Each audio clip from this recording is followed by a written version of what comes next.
Voltando para Brasília, o presidente Lula avisa que pretende vetar o PL da dosimetria aprovado pelo Senado. A redução das penas vai beneficiar Jair Bolsonaro e condenados pelos atos de 8 de janeiro.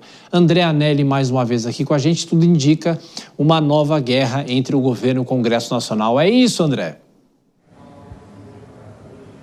É exatamente isso, viu, Tiago? O presidente Lula não citou nominalmente o ex-presidente Bolsonaro e nem o chamado núcleo crucial da trama golpista, mas afirmou que eles e os condenados pelas depredações aos prédios aqui dos três poderes não vão ser beneficiados com as diminuições das penas se depender deles, se depender do presidente da República. Lula afirmou de forma categórica pela primeira vez que vai vetar o projeto de lei da dosimetria aprovado pelo Congresso. Lembrando que ele já havia se manifestado sobre o tema na semana passada e havia dito que estava pensando em vetar o texto. Agora, então, ele afirmou de forma mais categórica que vai sim partir para esse veto. O presidente Lula também negou a informação de que o líder do PT no Senado, Jacques Wagner, teria decidido não obstruir a análise do PL da dosimetria em troca da votação de projetos econômicos de interesse do governo. O próprio senador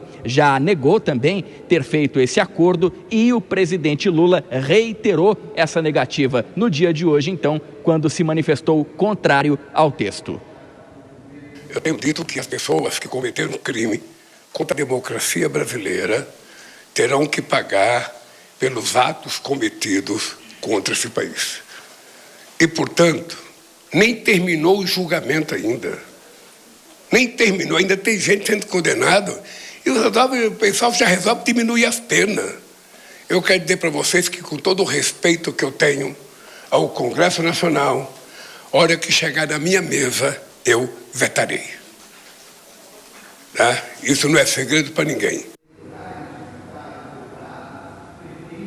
A partir do recebimento do projeto, o presidente tem 15 dias úteis para decidir sobre a sanção ou veto. No caso de veto, que é o que ele disse que vai fazer, o tema volta a ser apreciado pelo Congresso, com os deputados e senadores decidindo de forma conjunta se mantém ou derrubam esse veto. Para derrubar, são necessários 257 deputados e 41 senadores. Se o veto for derrubado, a proposta se torna lei, mas essa medida, a gente relembra que ela já é alvo de uma ação de parlamentares no STF, essa ação, então, que pode declarar a invalidade do texto. Tiago.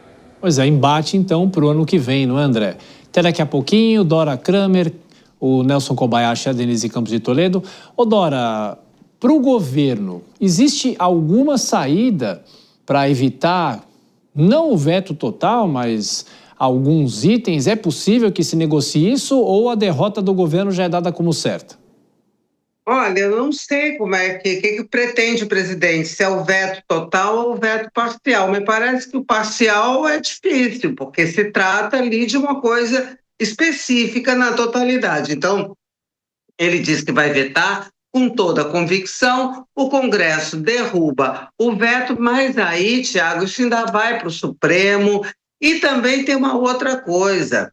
Quem decide que horas, que quando, que dia, que semana, que mês, que século que vai pautar esse veto é o Davi Alcolumbre.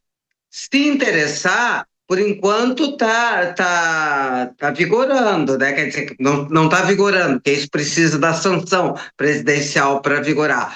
Mas, por enquanto, o assunto está suspenso. Se o Alcolumbre não colocar o veto na pauta, também não acontece coisa nenhuma. O problema é que ele vai ser pressionado pela oposição para que coloque o veto para que ele seja derrubado. Bom, aí isso vai para o Supremo Tribunal Federal. O senador Alessandro Vieira está dizendo que nesse acordão aí que o governo fez com a oposição para poder trocar a dosimetria por aquela grana mais não, né? 20 bilhões no orçamento, de folga no orçamento, por causa do aumento da arrecadação, tributos de fintechs e bets, o Alessandro Vieira está dizendo que o Supremo estava nesse acordão, que era para passar mesmo a dosimetria. E o Paulinho da Força, que é o relator, ou que foi o relator na Câmara,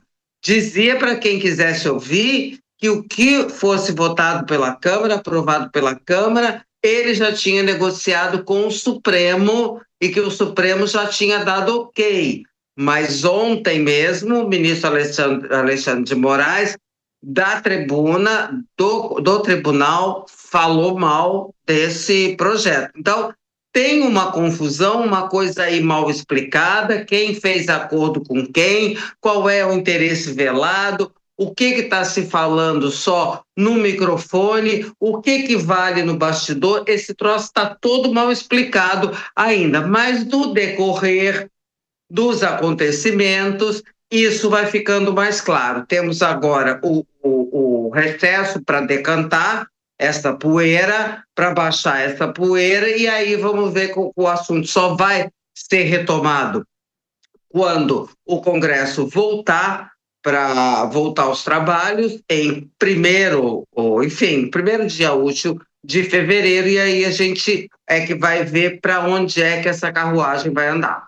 Primeiro dia útil para eles, né? Em fevereiro, exatamente, para a gente é diferente. Mas chama a atenção a forma como várias pautas passaram com uma certa facilidade pelo Congresso, Câmara e Senado nesses últimos dias para fechamento de ano, e havia embates pesados. No caso de Davi Alcolumbre, tinha a questão de Messias, em que ele entrou no embate com o governo e, de repente, tanto o Senado como a Câmara, e o Hugo Mota também estava barrando algumas propostas do governo, eles aprovaram esse reforço de receita para o ano que vem, que não é nem os 20 bilhões que o governo precisava, passa dos 22 bilhões, com taxação maior de fintechs, de bets, de juros sobre capital próprio, limitação de benefícios fiscais. Então, tudo isso reforça, deixa o governo numa situação melhor, e amanhã a lei orçamentária será votada quase sem nenhuma dificuldade. Davi Alcolumbre garantiu essa votação, então a gente fica sem entender que tipo de acordo que rolou nos bastidores. O fato é que embates foram deixados de lado e houve esse entendimento. Agora eu queria aproveitar, Tiago, para chamar o Kobayashi, uma dúvida que eu fiquei, porque os partidos de esquerda já recorreram ao STF questionando a forma como o projeto foi aprovado no Congresso, porque houve modificação do texto para excluir outros tipos de crime que não os envolvidos na trama golpista e no 8 de janeiro, e a alegação é essa, que de acordo com os deputados, a emenda apresentada e aprovada na CCJ do Senado foi indevidamente classificada como emenda de redação, e os partidos entendem que ela promove alteração substancial do mérito ao modificar critérios da execução penal e excluir centenas de tipos penais do alcance da norma. Então, houve essa mudança e esse entendimento para evitar que o texto aprovado pelo Senado tivesse de retornar à Câmara. Kobayashi, você entende esse mecanismo todo em relação a esse processo? É o que se chama de inconstitucionalidade formal, pelo menos na alegação, né, Denise? Mas, assim como esse projeto, muitos outros aconteceram da mesma forma, né? A gente tem vários e vários projetos sendo modificados, seja por qualquer espécie que seja regimental, e isso tem passado. E quando a gente fala dessas questões formais, né, do meandro ali, do detalhe da formalidade dentro do Congresso, o Supremo Tribunal Federal, historicamente, tem preservado a autoridade do Legislativo. É o que se tem por respeitar ali, interna corporis, as suas decisões. Então, eu acredito que seja uma provocação que não vai levar a lugar nenhum, e que essa maneira, esse procedimento adotado pelos presidentes das casas, e no caso em específico pelo senador Davi Alcolumbre, vá sim ser mantido. Isso não tem potencial de gerar nenhum tipo de alteração no resultado final.